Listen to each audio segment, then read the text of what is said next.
those groups that scream hate at people do it with hate in their face, hate in their eyes.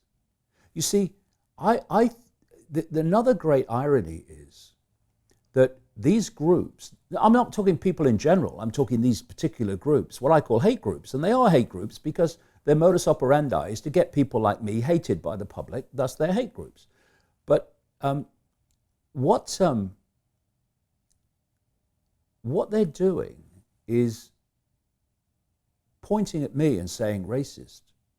And I'm saying race is a hoax. Race is an illusion. Race is just an experience. And in the greater scheme of things, an absolute irrelevance. But those that are screaming that are obsessed with race. They completely self-identify with it. It totally consumes them. And once you self-identify yourself with being a race, suddenly other races are there to be in conflict with you. It's all an illusion. And it's extraordinary that someone who has the philosophy that I have can be painted by these tiny hate groups in the way that I am. But this is what happens, you see. Again, we come back to the postage stamp consensus. We come back to giving your mind away. They go to venues and they say, this guy's going to say it's the Jews. He's going to deny the Holocaust. I never have. And when people have said to these groups, show where he's ever done that. Silence. And the other thing they won't do is debate with me. I've asked them. I said, I'll take you all on in a debate. All you against little me, and we'll have a chat, we'll have a debate. No, they won't go there. Why? Because throwing mud and running is the way it's done, always has been done by groups like this. But what happens is they go to the venues, and the venues, they start to virtue signal. Well, part of it is virtue signaling, and part of it is fear of also being called racist by having me use their venue. And they pull. Not all of them, no, but they pull. And do you know, not only don't the venues come to me and say, actually, they're saying you're saying this. Are you going to say that? And the answer would be, no, they don't. Not only that, they don't even tell you. We had this is the crazy world we're going into, Brian. Is this political correctness? Yeah, political correctness and fear. People are frozen in fear of saying the wrong thing. It's destroying human discourse, thus destroying the interaction and sharing of information. It's being done on purpose. We had a launch for the book at Old Trafford, Manchester United's ground.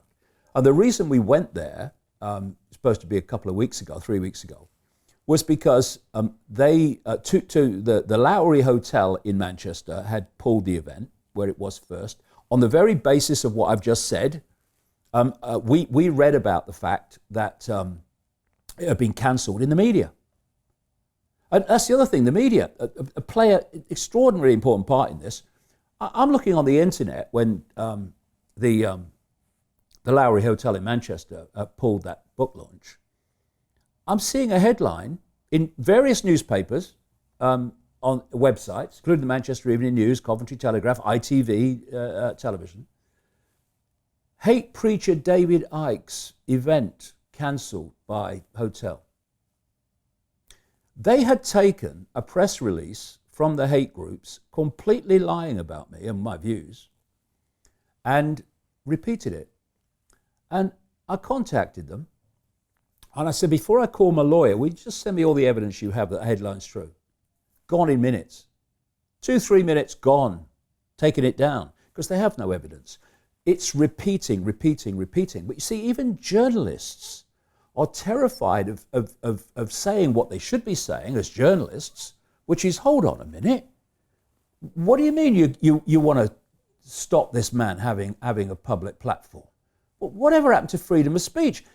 He doesn't agree with what you're saying, but he's not trying to stop you speaking. He would never try to get a venue to stop you speaking because he believes in freedom of speech and free discourse. Why are you trying to stop him? What's your agenda? No. They just take their press release and repeat it. And what happened with Manchester United, it was bizarre, is they eventually started trying to get Manchester United to pull. And I don't think they would have managed it, because Manchester United said to us when we booked it, and they knew about the background, they said, "Oh no, we're too big. We don't bow to that pressure now. We're too big." When it was, yeah, okay. And I don't think at that point it would have done. On the morning, it was a Friday, recently. On the morning after the previous day, my son Jamie and the team that's been working on it, we're communicating with Manchester United staff, and all the preparations going ahead. On the morning, the local MP, a Labour MP called Kate Green, starts on social media, because she's approached by these hate groups. And she says, yes, I'm not having this, basically. I'm going to call Manchester United. And she calls Manchester United, and they pull it. And another group involved was Kick It Out, which is an anti-racist group within football. But this is the point. Kate Green had no idea what I'm saying. She's never read a book. She's never heard me speak. She had nothing. The hate groups say, I'm going to say this, and I believe this, all of it is nonsense. And so she just takes it as read and repeats it to Manchester United. She contacts Kick It Out, an anti-racist group. Never read a book of mine. Don't know anything about me. But racism. And this is the other thing, anti-racist groups need to be very, very careful that they don't see racism everywhere where it's not, because it suits their reason for being. So Manchester United then cancel. We find out on social media. My son, who's been talking to them for months, goes out to Old Trafford to say what's going on. Not only will they not speak to him, they got the security to escort him off the premises. This is what you're dealing with. People have no idea what you're dealing with, just to literally have a platform to talk about the need to love each other, the nature of reality. It's absolute madness. But this is the crazy world we're in. Is this the grand plan of the Illuminati, or is this just now the sheep acting like the sheep? No. It's both. Do you want to hear something crazy, David? I believe and agree with 90% of what you're saying. And over the past 6 years, I've had 400 of what I believe some of the greatest minds in the world sit in that chair. And many of the most advanced ones, including Dorian Yates, 6-time Mr. Olympia, Dennis McKenna, who was a brother of Terence McKenna in the psychedelic movement, all come down to this conclusion: we are all one. Yeah. And when we can get away from these senses and contact our higher power and go to the love each other, that's how we can advance as a entity that we are human. The only part I'm not yet connected with your reality is that I think that the enemy is in ourselves, and it's not necessarily external that's making us do this. But once you get past your headlines, which are, you're in the hate groups, or, for me, the shape-shifting reptilians, what's underneath, you are very London real, David. You are very much congruent in the things that I believe. And it is about love, I believe, and about empowerment is what you're talking about. Yeah, it's about remembering what we've been manipulated to forget, and this is the point that I would make in that area, Brian, that you say you're not going with yet. There is a reason why humanity has forgotten its true self. You described in what you just said how to empower ourselves. This force does not want humanity to empower itself. It wants humanity in a state of bewildered, confused, chaotic subservience. This is why the true nature of reality is so systematically suppressed, because once we remember, it's over. It's over. Therefore, the force which wants to enslave us for its own purposes has to keep us in ignorance of true self, because without that, it's got no power over us. It's a classic example of, in the kingdom of the blind, the one-eyed man is king. This force is the one-eyed man. To control humanity, it has to keep us in a state of blindness. When we become the two-eyed, third-eyed consciousness that we are, it's over.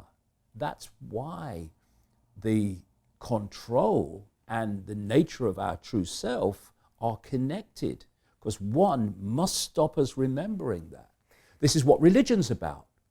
Religion says you're little me, and big me is out there. And by the way, me with me collar and me hat and me frock, I know what big me wants. Therefore, listen to me, do what I say, and then you'll be fine. And if you look at religions, it's a program. It's a software program, I would describe it as. You say to a Muslim person, you're a Muslim, what does that mean? Oh, well, I go to the mosque and a man tells me what God wants me to do. Okay. And what will happen if I don't do what he says? And you? Well, I'm a Christian, what does that mean? Well, I go to the church and a man tells me what God wants and what will happen if I don't. You? Oh, I'm Jewish, what does that mean? Well, I go to the synagogue and this man tells me what God wants and what will happen if I don't. It's a program. It's pseudo-randomness. I see this all across the world. Pseudo-randomness. I also call them opposames. These are things with different labels that if you break them down, they all operate the same way. And religions are like that. They are a program. They have their same modus operandi. And it is you, little me, you subordinate to big me. And you are a blasphemer if you could dare suggest that you are an expression of big me. This is how it works. If you break it all down, it's all about holding us in a narrow, limited, little me state of self-perception. And it's being done systematically. You mentioned the third eye earlier, and I want to ask you about psychedelics. Something we talked about 6 years ago, psychedelics like DMT and ayahuasca. And I've found, because I experienced them and I talked about that publicly, is that it's a way of connecting me into something, removing language, trying to remove a lot of my cultural programming. And it feels like I'm plugged into an information source that is either not tainted or less tainted by my download. Do you have any opinions or experiences with psychedelics, and do you disagree or agree with me? Well, I've done psychedelics once. Again, very synchronistically. I've reached the point, I'd written a book called Alice in Wonderland, the World Trade Center Disaster, which came out in 2002. I say demolishing the official story of 9/11. And as I was completing that, I said to people I knew, you know, if I'm going to go further into this and understand more, I've got to get out there and I've got to see this world from another level. Not in some dream, you know, was that real or wasn't it? But where I can consciously experience it. Very short time afterwards, I got invited to go to the rainforest of Brazil near Manaus and speak and be with a group that was going to take ayahuasca, this rainforest plant. And I went, and I could have taken it 4 times, took it twice, and I've never done it before or since again. I've never felt the need, but the experience I had was absolutely transformative. And it basically was the key to opening up the reality that I've gone into in so many ways. Because I took it on the first night, and I had a 2-hour experience that was extraordinary. So a lot of paranormal things going on, like lights, strip lights coming on, with no one touching the light, you know. And I did that on my own with one other person who just oversaw it. But the second night, got a bigger dose, and tasted like licorice. And let me say, you know, some people have bad experiences on this stuff. I had an incredible experience. On the second night, this voice, as loud as mine is now, took a female form, started to describe to me the illusory nature of reality. And it went on for 5 hours. And the worst thing about it was my belly hurt from laughing, because this voice was describing the world as we perceive it and then explaining what it really was. And it was so funny. But the thing is that when the voice started out and came out of nowhere, it said, we're going to take you to where you come from and to where you will return, so you better understand where you are. What? And then it said, and just repeated it about 3 or 4 times, all you really need to know is infinite love is the only truth. Everything else is illusion. And then it went through explaining the illusory nature of reality, how there was no physical. I mean, there was one line, I had instant recall of it afterwards, wrote it all down. One question that this voice said was, why do you fly in an aeroplane from A to B when you are A and you are B and everything in between? And it went on like this for hours. And what I did, I came back and I started looking at science and quantum physics, and I realized that if you put the dots together, they've already realized it's an illusion. And because it's energy, information, consciousness, and not solid, physical, this reality, it means that things like shape-shifting become explainable. Because when I talk about these hybrid bloodlines, they're actually hybrid information fields. And when I'm looking at you now, I am decoding your waveform field, and you, as I'm seeing, in the form that I'm seeing, exist here, right? Now, if you were a hybrid, one of these bloodlines, you could shift that other part of the hybrid field so that becomes the dominant one. Now, as the observer, I'm decoding that one. So here, you would be something that's not human. To my experience, you have physically, solidity, solidity, moved from one body to another. But no, the only place the shift goes on physically, illusory physically, is in the decoding processes of the observer. And, you know, one of the things that they've talked about for years, some scientists have, but now is becoming more and more accepted, is that this world, as we perceive it, only exists when we look at it, when it's observed. Because what they've found is, interestingly, that when something is observed, then you have the waveform collapse into a particle form. Now, I would go one step further and say it's not, this world doesn't exist as we see it when it's observed, but when it's decoded.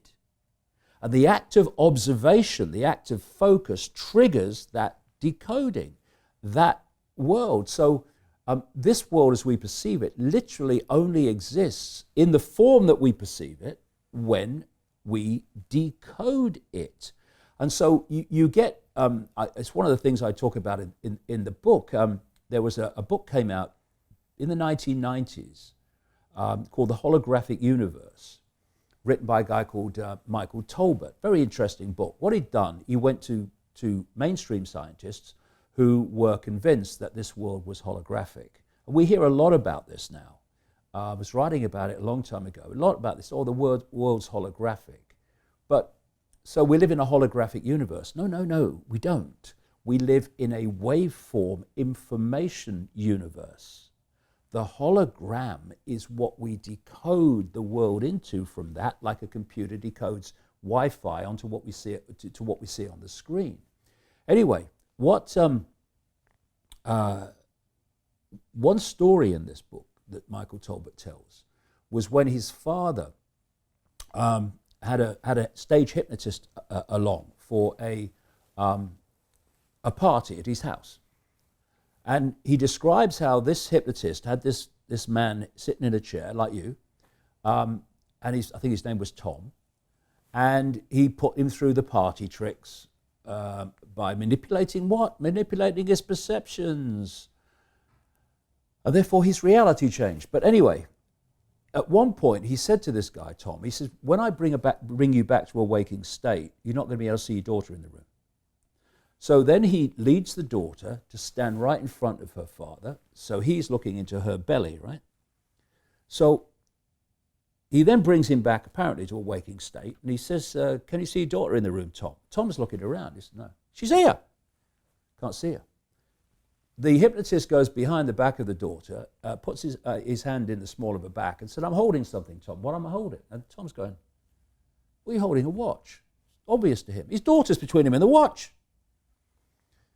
He said, there's an inscription on the watch, Tom. Can you read it? He peered forward. He read the inscription. His daughter's between him and the watch. You say that to a mainstream scientist. Load of rubbish. You know, a Richard Dawkins or whatever. Load of rubbish, load of rubbish. But it's so easy to explain. Everything in its base form is waveform. And we decode that into this reality. So his daughter is in waveform, not in his five-sense reality, in waveform. If he doesn't decode that waveform field into a holographic expression of it, reflection of it, then he won't be able to see her because she's not operating in his five-sense reality. What the hypnotist has done with the hypnotic suggestion is he has, in effect, firewalled Tom's brain from decoding that field. Everyone else in the room is laughing, shaking their heads, because they've not been through that cut-off, that blocking of her field being decoded. So to them, she's standing there in front of him in solid form, holographic form here. But he hasn't decoded that into holographic form. So in his five-sense holographic reality, she doesn't exist. And if she doesn't exist, he can see what's behind her. And this is, you see, when you get to looking at the world like this, and then you think that all the institutions that run the world and dictate human perception, education, academia, politics, journalism, on it goes. Medicine, science, apart from the cutting edge of it, they're all making decisions and they're all communicating how things are, postage stamp consensus, from the perspective of a reality that does not exist. This is why mainstream scientists like Professor Richard Dawkins, the kind of anti-alternative anything professor at Oxford University, that's why he waves away any alternative explanation of reality. That's impossible. Yes, Richard, mate, it's impossible if the world is solid. It ain't. It ain't. But because he's bought the illusion, and most of science has bought the illusion, then things become impossible. I remember the British government medical advisor, I think her name was Dame Sally Davis or something like that. I think she still is. She came out and said homeopathy was a nonsense, fakery basically, because she has no idea about reality. Like I say, the base form of everything in this reality is waveform information. And what they say about homeopathy is it's impossible to work because the potions are diluted until there's none of the original substance left. And because five senses say, can I see it, hear it, touch it, taste it, exactly, it exists or it doesn't exist, the substance is everything. The substance you can see, physical.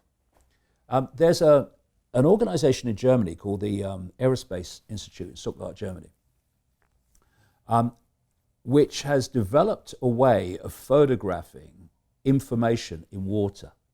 Fascinating. You can see videos of it on the internet. And what they did was they got this big tank of water and they put a flower in it and then took the flower out and then photographed the droplets of water. And they found information from the flower in every droplet. And one of the things about holographic reality is every part of a hologram is a smaller version of the whole, so it's going to be in every droplet.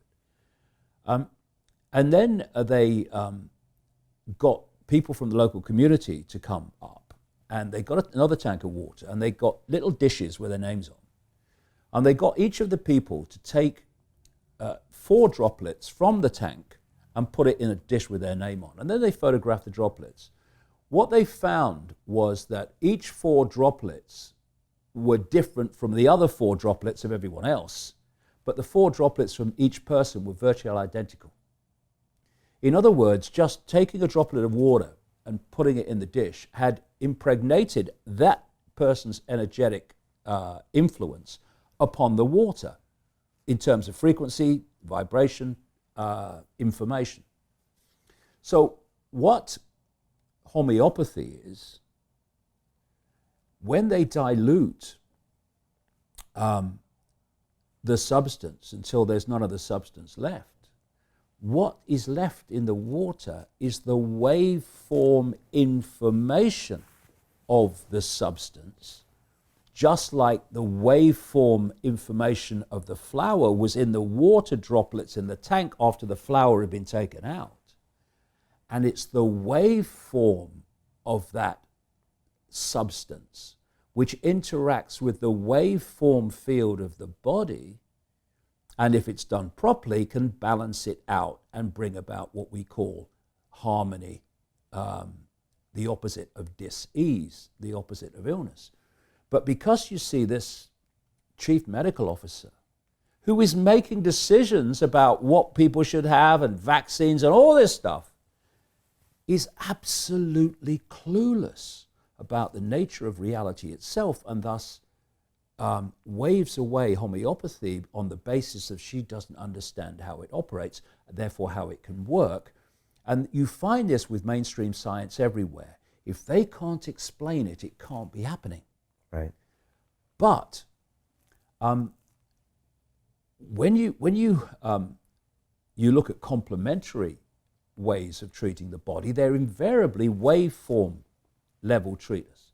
Because if the waveform information field is in a balanced, harmonious state, then that which is decoded from it, which is just a reflection of that, the holographic reality we decode this waveform world into, must also be in a balanced, healthy state, because that's no more than that. That's a movie screen of that projector.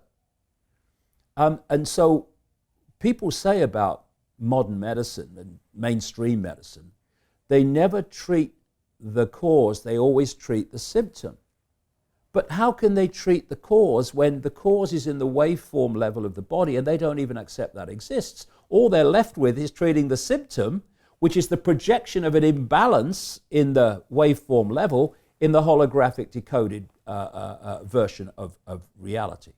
And so what humanity has been manipulated to do is look at the world, see how it would like to change it, but running around just the same as standing on the stage in a movie theater and screaming at the screen, demanding that it changes. This is waving your banner in a protest. Screaming at the screen, demanding the movie changes. Never going to change. It's hit the screen, it's a done deal. If you want to change the movie, you've got to change where the movie's coming from. Then you can change the movie. So what people have been manipulated into is even trying to change what they would like to change